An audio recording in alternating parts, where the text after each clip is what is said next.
एक नगर में एक बहुत बड़ा शातिर चोर रहा करता था और उस चोर के बारे में जानते तो सब थे, पर आज तक उसे कोई पकड़ नहीं पाया था। उस चोर ने अपना पूरा जीवन चोरी में ही लगा दिया हुआ था। उसके पूरे नगर में और उसके आसपास के इलाकों में भी उसकी बराबरी का कोई चोर नहीं था। दोस्तों, उस चोर का एक बेटा भी था जिसे वह अपनी तरह ही एक शातिर चोर बनाना चाहता था। वह शातिर चोर अपने बेटे को हमेशा एक ही बात सिखाता था, बेटा, कभी भी किसी साधु या सन्यासी का उपदेश मत सुनना। अगर कोई तुमसे कुछ कहने भी लगे तो अपना कान बंद कर लेना और वहां से भाग जाना। उस चोर का बेटा उसकी इस बात को बचपन से ही सुनता आ रहा था, जिसके कारण उसके मन में यह बात बैठ गई थी।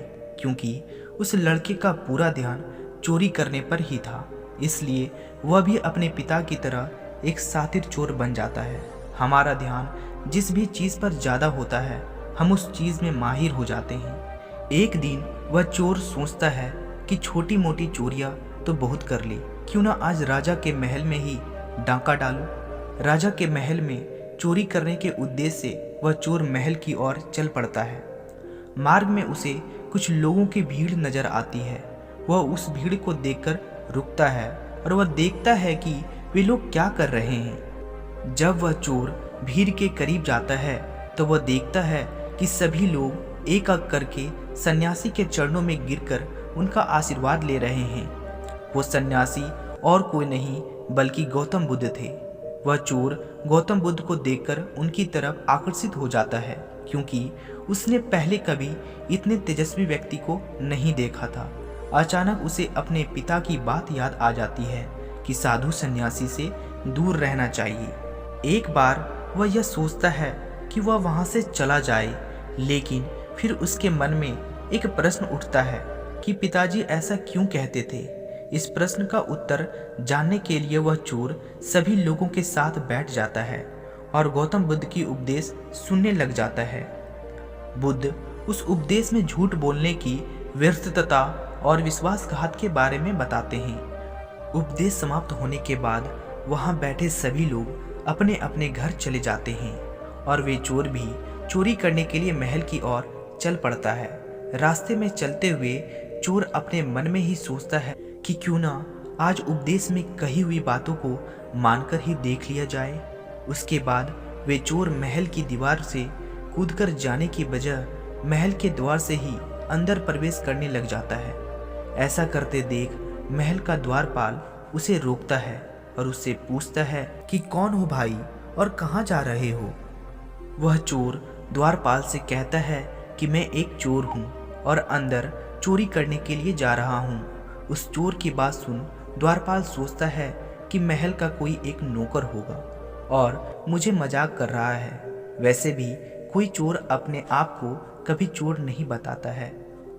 और वो द्वारपाल उस चोर को महल के अंदर जाने के लिए प्रवेश करने देता है। महल में प्रवेश करने के बाद वह चोर उस तिजोरी तक पहुंच जाता है जहां पर खजाना रखा हुआ था, और चोर उस तिजोरी को तोड़कर बहुत सारा धन अपनी पोटरी में भर लेता है। और जैसे ही धन लेकर वह चोर वहां से जाने लगता है तो उसे रसोई नजर आती है। महल में सभी लोग सो रहे थे, इसलिए रसोई में उस समय कोई भी नहीं था और उस चोर को बहुत जोर से भूख लगी हुई थी।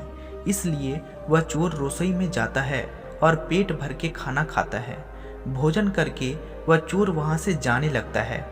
तभी अचानक उसे बुद्ध की दूसरी बात याद आ जाती है कि जिसका हमने नमक खाया, हमें कभी भी उसके साथ विश्वासघात नहीं करनी चाहिए। वह चोर मन ही मन सोचता है कि मैंने इस राजमहल का नमक खाया हुआ है और अगर मैं उनके धन को चोरी करके ले जाऊंगा तो यह विश्वासघात होगा। इसलिए वह चोर उस धन को रसोई घर में ही छोड़कर जाने लग जाता है। ऐसा करते हुए उसे महल का एक व्यक्ति देखता है और वह शोर मचा देता है कि महल में चोर घुस आया हुआ है। राजा के सिपाही उस चोर को पकड़ लेते हैं और उसे राजा के पास ले जाते हैं और उसके बाद राजा उस चोर से पूछता है कि जब तुमने धन को चुरा ही लिया तो तुम उसे छोड़कर क्यों चले जा रहे थे। वह चोर कहता है कि एक सन्यासी के उपदेश के कारण किसी के साथ विश्वासघात करना बुद्धिमता नहीं बल्कि मूर्खता है। जिसके भोजन को खाकर हमें जीवन मिला हुआ है उसके साथ कभी भी हमें विश्वासघात नहीं करना चाहिए।